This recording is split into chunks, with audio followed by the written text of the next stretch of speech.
Dashboard, witam Was w kolejnym odcinku. Widzicie jaka zima, widzicie co tutaj jest obok mnie i co jest przede mną. Dzisiaj pogadamy na temat polowania na lisy, ale zanim do tego przejdziemy, mam dwie ważne informacje, bardzo ważne dla Was. Pierwsza informacja dotyczy targów w Poznaniu, Euro Target Show, więc bardzo serdecznie zapraszamy. My tam będziemy ekipą całą, prawdopodobnie będą dzieciaki, będzie Mariusz, będzie Michał, będziemy wszyscy, tak? Także widzimy się, już tam planujemy sobie stoisko, podobne takie jak było w Rzeszowie, więc bardzo serdecznie zapraszamy do Poznania. A druga informacja, gdzie będziemy bardzo daleko, chyba polecimy samolotem, ale w Polsce, zobaczymy. Będziemy w Kozimgrodzie, baner Wam się wyświetli, na warsztatach wędzarniczych. Są trzecią edycją, będą tam takie cuda robione z dziczyzny przede wszystkim, bo są to warsztaty dla myśliwych, od myśliwych, robione przez myśliwych. Będzie nawet wędzona gęgawa, półgęsek z gęgawy, więc będzie na bogato, słuchajcie. A teraz już przejdziemy do polowania na lisy. Moi drodzy, bardzo dużo osób do mnie pisze, mam masę informacji odnośnie polowań na lisy, żeby pokazywać tego więcej. No i się zebrałem. Mamy efekt tutaj niekompletny, bo brakuje tutaj chyba 2 albo 3. Mamy efekt z polowań moich 3 wyjść, ostatnich do łowiska. I opowiem Wam, jak ja wabię, czym wabię, jakiej optyki używam i tak dalej. A w dalszej części odcinka zobaczycie wszystko, łącznie z podłożonym moim głosem, nagrania z Habroka i z TH50. I dlaczego wybrałem to i to, no to zaraz się dowiecie. Zaczynamy po kolei. Słuchajcie, jeżeli chodzi o samo polowanie na lisy, można polować z dubeltówką ze śrutem i to jest chyba tak naprawdę prawdziwe polowanie w ciągu dnia.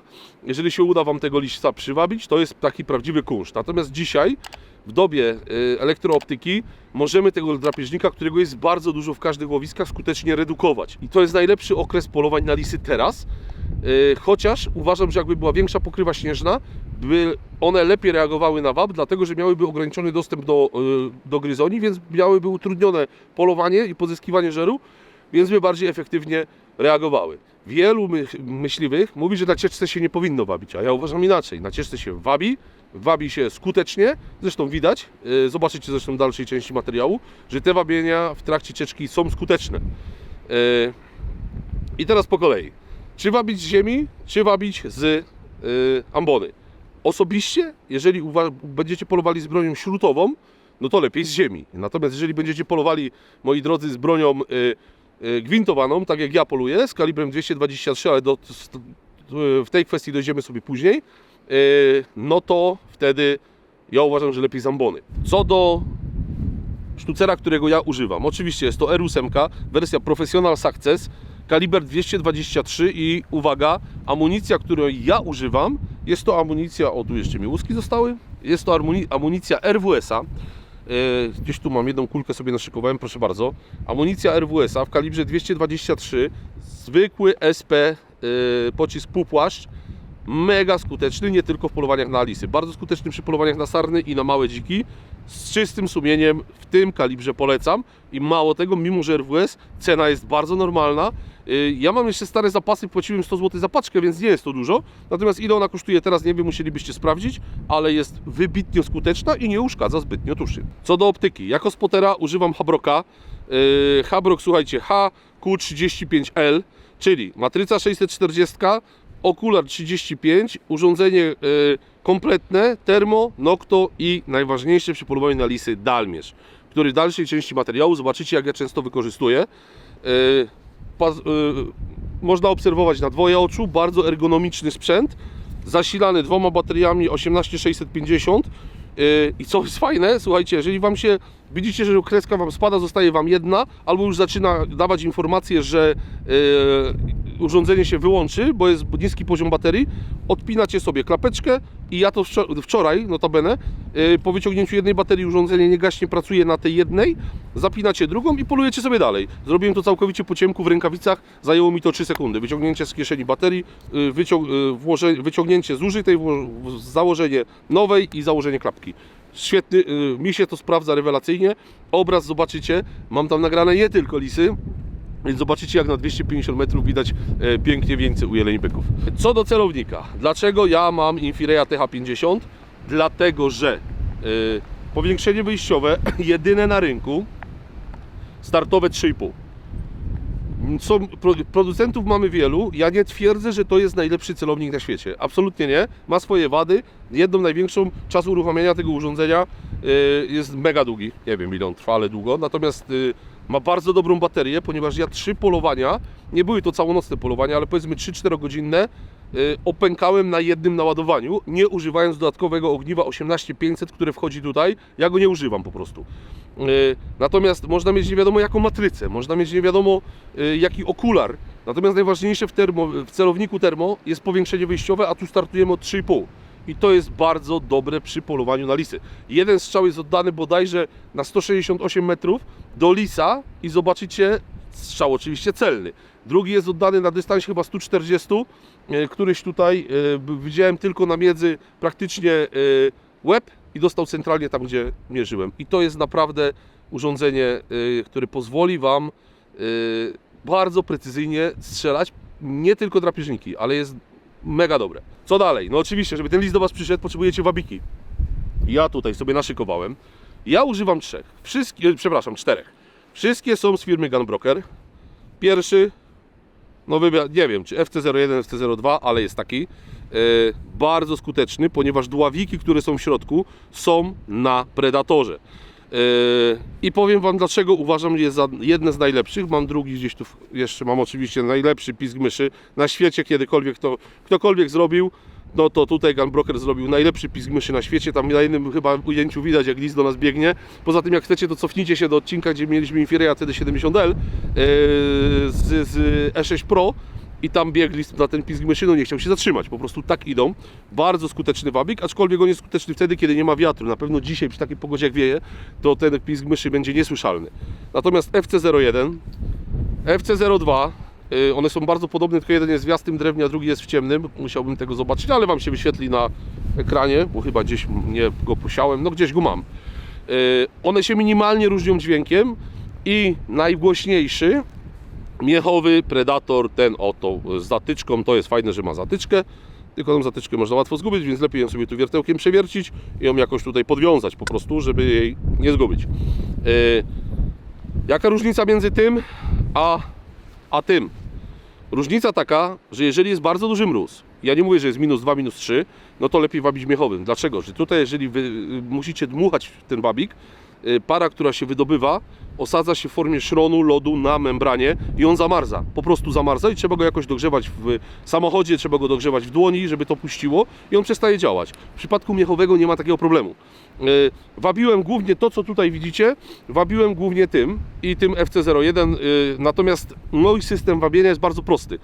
Przychodzę na jedno miejsce, rozstawiam ten pastorał. Ja wiem, że ten pastorał nie jest tani, bo to jest pastorał Primosa Apex, natomiast on mi służy tylko przy polowaniu na lisy. Sztucer zapięty, że tak powiem, stabilnie, absolutnie, w 100% regulowany, góra, dół, prawo, lewo. Infirej w trybie uśpienia, to oczywiście habrok włączony, no i zaczynamy wabić, tak? Jak już widzę tego lisa, że on gdzieś tam się do mnie zbliża, no to w tym momencie przechodzę w stan uśpienia, już aktywuję. Wybudzasz go, tak? Proszę? Wybudzasz go. Wybudzam go ze stanu uśpienia i włączamy, że tak powiem, nagrywanie, no i oddajemy strzał. Natomiast najważniejsze w tym wszystkim jest to, że ja uważam, że jeżeli lis Wam się pokaże na dystansie 200 metrów, a w termo nie jesteście w stanie określić dystansu, jak nie macie dalmierza. I to jest naprawdę mega wygodne, jeżeli ten dalmierz macie tutaj. No bo już w momencie, kiedy Wam się pokazuje ten zwierz, podnosicie, pykacie, wiecie, że on jest 156 metrów i już do Was idzie, no to wiadomo, że jest 156 metrów, a nie jest dalej. I obserwujecie go przez celownik i wtedy wiecie, czy już strzelacie, czy jeszcze go podpuszczacie. Zawsze możecie go podciągnąć myszą. Natomiast no, ta mysz jest tak skuteczna, wielokrotnie Wam to udowadniałem w odcinkach poprzednich, że te lisy po prostu biegną, nie chcą się zatrzymać. Miałem tam kilka takich sytuacji, że musiałem smokać, żeby ten lis się zatrzymał, żeby można było oddać strzał. Czy jak czegoś nie dopowiedziałem, to nie wiem. Powiem Wam tak, na pewno dzisiaj może wyciągnę Mariuszka, pojedziemy sobie na lisy zapolować jeszcze, bo one idą mega dobrze na wabik. To jest bardzo dobry okres. Bardzo dobrym okresem jest też pierwsza połowa lutego i zresztą cały rok jest dobrym okresem na polowanie na lisy. Natomiast z wabikiem najlepiej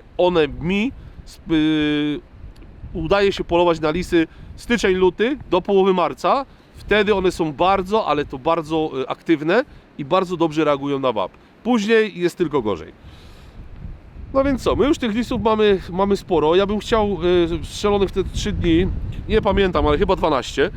Nie chciałbym, żebyście tego materiału traktowali jako wyroczni, nie wiadomo jakiego materiału, takiego stricte, że to musi dokładnie tak być, bo są koledzy, którzy polują w inny sposób, są koledzy, którzy polują inaczej, polują też na nęciskach, inni polują tylko z bronią śrutową w trakcie dnia.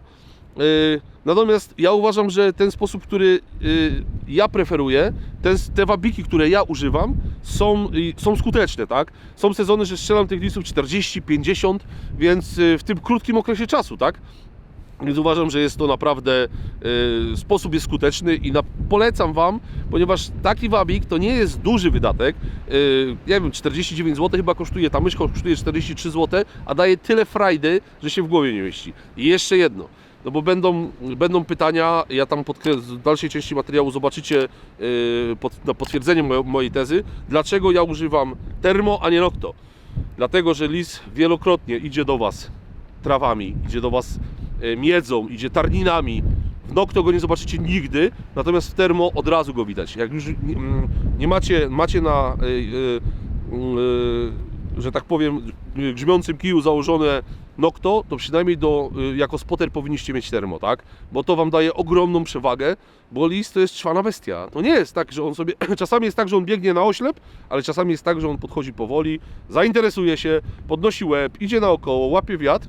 W termo go widać od razu. 2 lisy, jeden ten szczególnie na 168 metrów, słuchajcie, był strzelany na nieużytku i był strzelony, no poszedł po tym strzale 40 metrów może, natomiast drugi szedł do nas tam tarninami, takim paskiem tarnin, wychodził, chował się, zobaczycie w dalszej części filmu. Dlatego wolę zdecydowanie termo.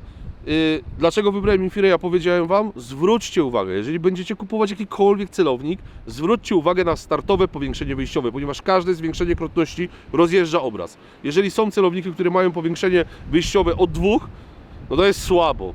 Ja uważam, że jest to słabo. Dla mnie Infirey na dzień dzisiejszy ma 3,5, został ze mną, już długo go mam.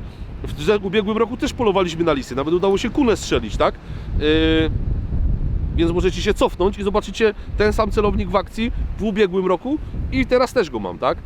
Na razie nie zmieniam, bo tak naprawdę nie ma na co. Jest oczywiście Senopex S10, którego też mam, uważam, że jest świetny. Na lisy jest nawet lepszy niż TH50, tylko że jest kloc wielki. Tak, ale tam mamy powiększenie wyjściowe 5,5 i tam nie muszę żadnej krotności praktycznie robić, może tam dojeżdżam raz więcej i to wystarcza. Natomiast mi TH50 spokojnie wystarcza i ten zestaw, który tu widzicie, możecie oczywiście zamienić to na CZ-kę, zmienić sobie na Zauera setkę, czy na zupełnie inną jednostkę, natomiast ten celownik to jest absolutny sztos i myślę, że zobaczycie to w dalszej części materiału. Zresztą był, jak polowaliśmy z Mariuszem na dziki, z tym, gdzie testowaliśmy kondora, to też wycinek był strzelany z TH50. No więc myślę, że nieprzekonanych w jakikolwiek sposób przekonałem do Infireya TH50 i polecam. Naprawdę polecam, bo sprzęt jest tak precyzyjny. Ja jak go przystrzeliwałem, ostatnio sobie go sprawdzałem, to strzeliłem 3 razy, szkoda, że nie zrobiłem zdjęcia, do tego plastra przygrzewanego strzeliłem 3 razy, wybijając z 2.23 z RWS-a jedną dziurę. Zapraszam na materiał już cyfrowy całkowicie, a my z Miśkiem się zbieramy i jedziemy do domu. Także do zobaczenia i w następnym odcinku, do zobaczenia i dashboard. Także zaczynamy, moi drodzy. Tutaj macie pierwszy obraz Habroka jako ciekawostkę, byki. Dystans zaraz zobaczycie sami. Natomiast sam dystans, tutaj się pobawimy trochę kolorami. Sam dystans był naprawdę słuszny, bo to było 260 metrów. Nagrywałem sobie tą chmarę byków, żeby pokazać Wam jakoś, jak w tym widać. Pamiętajcie na początku jeszcze naszego nagrania, ponieważ teraz będzie się Wam 240 metrów, będzie się Wam ukazywał obraz tylko i wyłącznie z termowizji, więc będziecie widzieli tak naprawdę obraz cyfrowy, natomiast tutaj możecie sobie, pamiętajcie o tym, że patrząc w termowizję macie dużo lepszy obraz niż oglądacie to na Waszych odbiornikach. Więc to jako ciekawostkę Wam wstawiam. Tu mamy dziczka nagranego Habrokiem. Od razu uprzedzę, dziczek przeżył, ma się bardzo dobrze.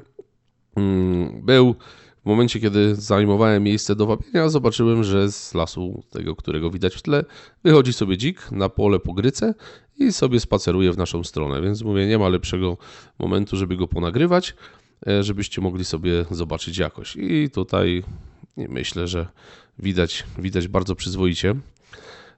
Do tego dzika macie też dystansy pomierzone i tak dalej, czyli nie jest daleko, bo to jest 50 metrów i dzik się tak przesuwał na dystansie powiedzmy między 45 a 65, ale zwróćcie uwagę, że widać ewidentnie pędzel. Natomiast jeżeli będziecie patrzeć w urządzenie bezpośrednio, w wyświetlacz w urządzeniu, jakość obrazu jest naprawdę dużo wyższa. Pamiętajcie, że ja to muszę przerzucić przez program, pokleić, wrzucić na YouTube, to wszystko, tą jakość tnie. Natomiast tutaj było naprawdę bardzo, bardzo przyzwoicie widać. Można było spokojnie ocenić płeć dzika. Jeszcze zmiana kolorów.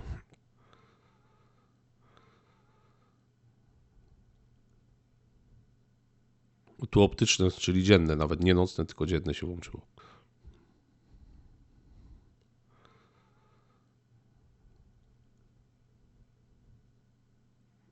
No i przechera. Tutaj też specjalnie Wam wkładam 186 metrów. Lisek, który zmierza na wabienie. Tutaj kolejny przechera. Z tyłu widać sarny. Zobaczcie, jaka jakość obrazu jest. No niesamowita. Do lisa 200 metrów.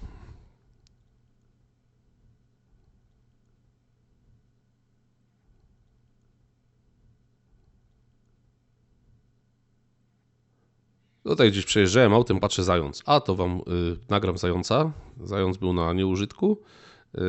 Śnieg, widać zresztą, że jest śnieg. I zwróćcie uwagę, oprócz zająca, zwróćcie uwagę na szczegóły w formie trawy, w formie gałęzi. Widać wszystkie szczegóły, które są tutaj dookoła. No i oczywiście widać naszego szaraka, który sobie tam urzęduje na tym nieużytku. Także wydaje mi się, że jest to też taki szczegół, który warto Wam pokazać.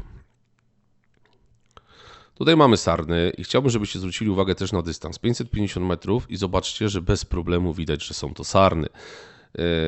Rzucam to jako ciekawostkę, mamy 3 sarny przed nami, gdzieś tam w oddali widać domy, no przegląd łowiska z Habroka jest no niesamowity, nie? Mi strasznie on pasuje, na razie go intensywnie użytkuję. Tu mamy przecherę, który oczywiście wyskoczył na wabik i zobaczcie sami, widzicie zainteresowanie lisa? Jak zacząłem już, tutaj go podciągam myszą, no i przejście już na TH50, także tutaj już zeszliśmy z Habroka, już przełączyłem się na TH50 i on sobie powoli gdzieś tutaj w naszą stronę zmierza. Ale mówię, zaczekamy chwilkę, bo było jeszcze daleko, to było słuchajcie pod 200 metrów, więc wcale nie było blisko. Natomiast tutaj powolutku lis był zainteresowany, natomiast z lisami jest tak, jak Wam mówiłem wcześniej. Albo idą na wabik jak w dym, albo się zastanawiają dosyć długo i tutaj odłożyłem, widać ewidentnie, że chyba oparłem sobie o okno ambony lunetę wcześniej i wziąłem wabik. Mówię, spróbuję go podciągnąć dławieniem. O, tutaj już widać, widzicie? Jak on już się delikatnie zainteresował i powoli sobie idzie w naszą stronę. Natomiast no był tak jakby tutaj coś wąchał, no już po wszystkim, tu już dostał. Także zobaczcie sami. Ja wiem ile tam było, ale blisko nie było, słuchajcie, ten lis był strzelany dosyć daleko. Tutaj strzeliłem drugi raz. Stwierdziłem, że nie będziemy go szukać. No i tu już jest po wszystkim. Mamy kolejnego przecherę. Słuchajcie, ten był klasycznie przywabiony z bardzo daleka, 260 metrów, też z ambony nagranie. On sobie gdzieś tam krążył 280, różnie 270 metrów. I ten przechera nam przyszedł naprawdę blisko, tylko że już później chyba nagrania przejdą w TH50. O, tu już bliżej jest, tu jest 200 metrów i już powolutku, a tutaj wyciągnąłem mysz. No mysz jest genialna, o, zwróćcie uwagę, łeb do góry i zaraz będzie zsunął praktycznie jak po sznurku do nas. Tylko że już chyba na TH50. O, tak zareagował na pisk myszy, już było naprawdę ekstremalnie blisko.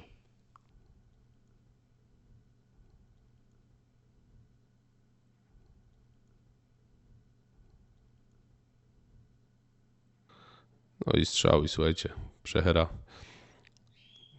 Tutaj ewidentnie było widać, jak kulę przyjął.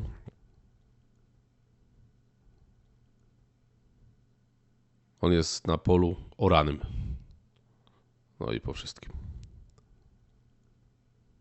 Kolejny lisiur, który mnie zaskoczył, przyszedł w ogóle z drugiej strony. Ja się patrzyłem zupełnie w inną stronę, a tu odwracam się do tyłu, patrzę lis. I to przyszedł pod wiatr. O tyle dziwne. Ale wszystko. Zobaczcie, cały to wam jako ciekawostkę wrzucam. Dobry strzał, naprawdę dobry, a potrafi jeszcze kawałeczek odejść. Ale tu już nie trzeba było poprawiać, tu już było wszystko ok. To był naprawdę duży pies.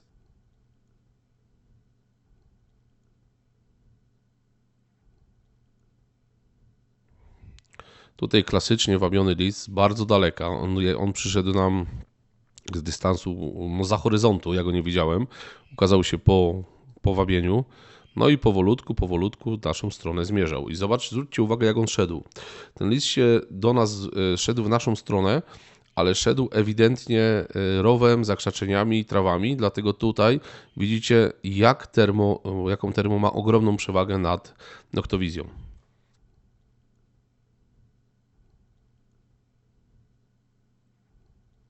Tutaj był dystans w granicach 150 metrów, więc wcale blisko nie było. Natomiast no, był ten lis dość przebiegły. On tutaj coś chyba znalazł, złapał, coś tam sobie zajadał. Ja cały czas czekałem na dogodny moment, żeby ten moment wybrać taki jak najlepszy. Jak mówię, będzie to jak się pokaże, to go spokojnie będzie można strzelić. Tylko mówię, niech wyjdzie z tego rowu, żeby wyszedł na pole. O.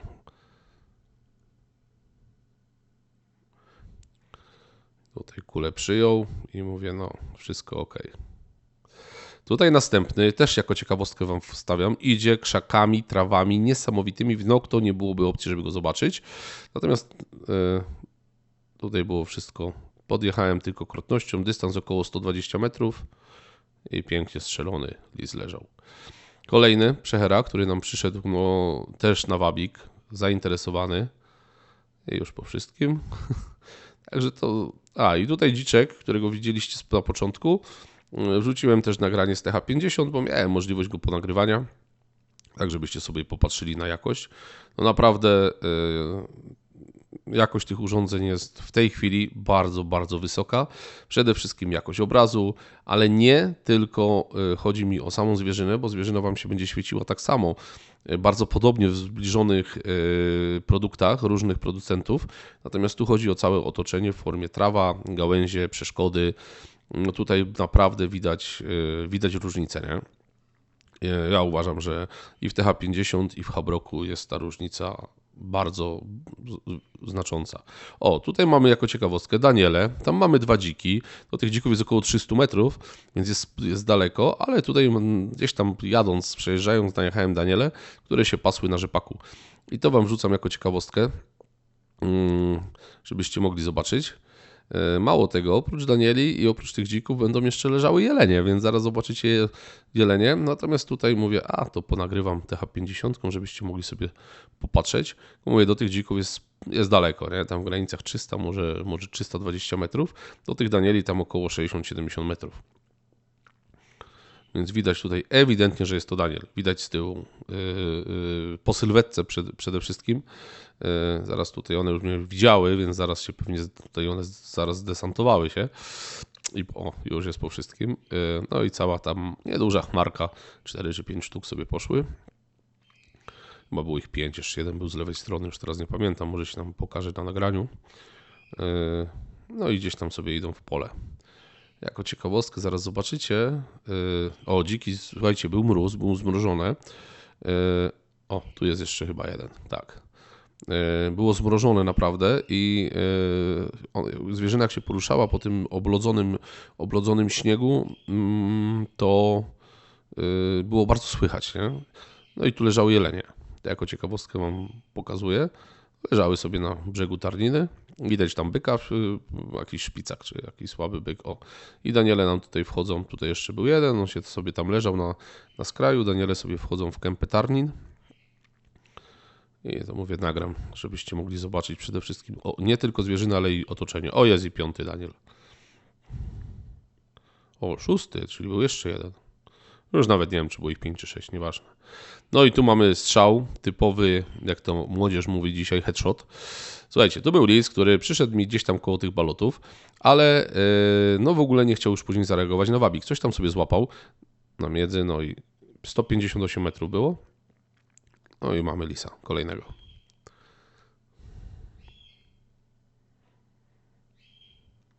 No tutaj klasycznie przywabiony. Ten to był klasycznie przywabiony na FC01, dmuchany wabik. Biegnie sobie, biegnie, ja go zobaczyłem oczywiście w Habroku, z daleka go widziałem i biegnie cały czas w naszą stronę. Tutaj był strzelany, ten był strzelany z ziemi, z pastorału. No i mówię, no dobra, to już przechodzimy na TH50 i zaczynamy. Lis sobie biegnie. Tu nie było daleko, 100 metrów gdzieś, może niecałe 80. I mamy kolejnego przecherę. Strzał naprawdę... Często do lisów się strzela od przodu, jak one do was idą. Jak się zatrzymuje, to jest skuteczny strzał, naprawdę.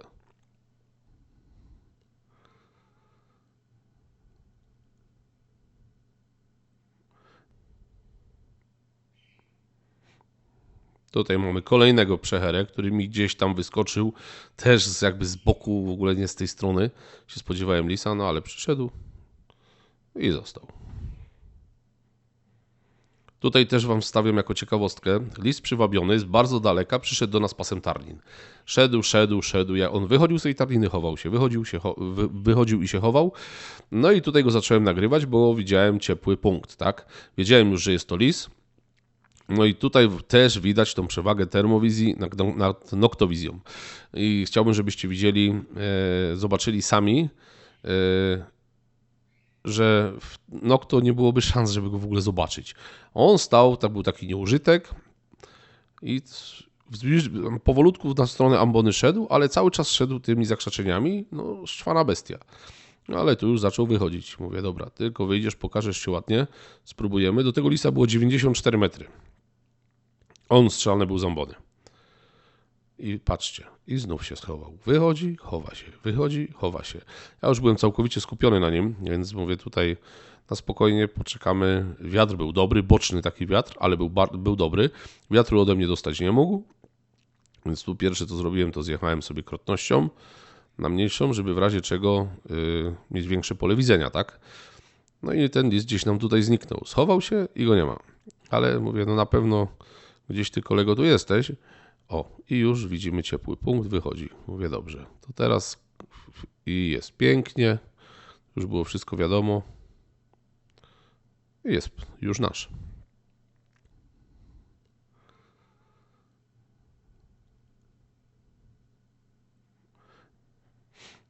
No, tutaj mamy naszego lisa i tutaj jeszcze z Habroka zmierzę wam dystans. O, 97 metrów gdzieś tam, 94, 90, około 100 metrów było od tego lisa. Tutaj jeszcze jako ciekawostkę, zobaczcie, leży nasz lis i wyszły 2 dziki. Tam z tyłu jeszcze widać 3 jelenie w plenerze, jakieś kominy się świecą. Tych jeleni to jest ponad kilometr, natomiast tu wyszły 2 dziki, ale daleko. No i tu mamy kolejnego przecherę, który wyszedł też mi całkowicie nie z tej strony, z której się spodziewałem, a miałem gałęzie, wabiłem zambony i po drugiej stronie były po prostu gałęzie. I mówię, muszę znaleźć jakąś luczkę, żeby go w tych gałęziach tutaj dziabnąć. I patrzę, jest. Taka fajna luka, to świadczy też o jakości termowizji. I on sobie tutaj usiadł, a ja już wiedziałem, że chyba źle nie będzie. O, przesunąłem się jeszcze troszeczkę. No i już jest nasz.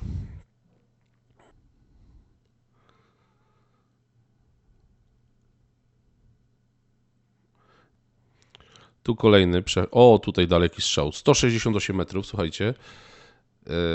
I ten lisiur tak sadził, że masakra, nie?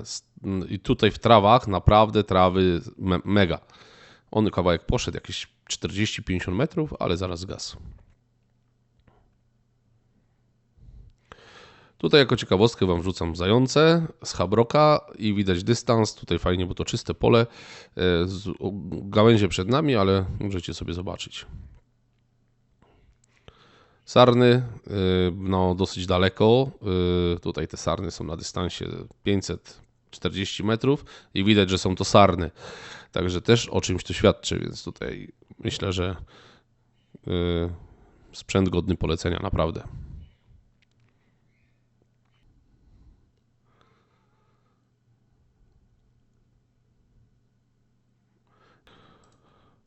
Lecimy dalej i tutaj Wam pokazuję z Habroka jelenie, nagrane Noctowizją, żebyście mogli zobaczyć. To nagranie będzie trochę dłuższe. Ja gdzieś przejeżdżałem samochodem, patrzę o jelenie. Spróbujemy je nagrać, żebyście mogli obejrzeć sobie jakość, nie tylko z termą, ale i z Nocto. Więc tutaj Habrok zrobił robotę. To nie jest daleko, to jest około tam 40-50 metrów. Natomiast to nagranie, tutaj się poprzełączamy troszeczkę i urządzenie praktycznie kompletne ze względu na to, że posiada termo, Nocto i dalmierz. Natomiast tutaj no naprawdę się to sprawdza. Nie miałem drugiego iluminatora, jakbym miał drugi i to święcił jeszcze jednym z ręki, byłoby dużo, dużo lepiej. Nie wiem, czemu mi ten obraz tak miga. Jak się patrzy, teraz jak go wrzuciłem do komputera, to się tak dzieje, nie wiem dlaczego. Natomiast tutaj widać te jelenie, które sobie żerują. O, tu mamy przełączenie na termo. To miganie musicie wybaczyć, ale to wina chyba programu. No i też Nocto, nie? Także ktoś, kto potrzebuje taki uniwersalny sprzęt, a jeszcze jak myślę, że niedługo zrobią taką przystawkę jak do Gryfona, że będzie można założyć dodatkowy iluminator, to będziecie mieli już całkowicie maszynę petardę, tak? Więc tutaj widać naprawdę fajnie. O, nawet mocz oddaje jedna. Widać, że to ciele płci męskiej. Także ja uważam, że sprzęt naprawdę fajny. To jako ciekawostkę już na koniec odcinka Wam wstawiam. No i co, powoli się będziemy żegnać. Lisów trochę upolowanych, tak naprawdę 3 wyjazdy za tymi przecherami. Na pewno pojadę dalej, na pewno będę chciał jeszcze z 2-3 razy zajrzeć gdzieś tam za lisami i mam nadzieję, że uda się coś upolować. Więc ja Wam mówię daszbur. Widzimy się w kolejnym odcinku, także do zobaczenia i wszystkiego dobrego. Zostawcie komentarz i łapę do góry.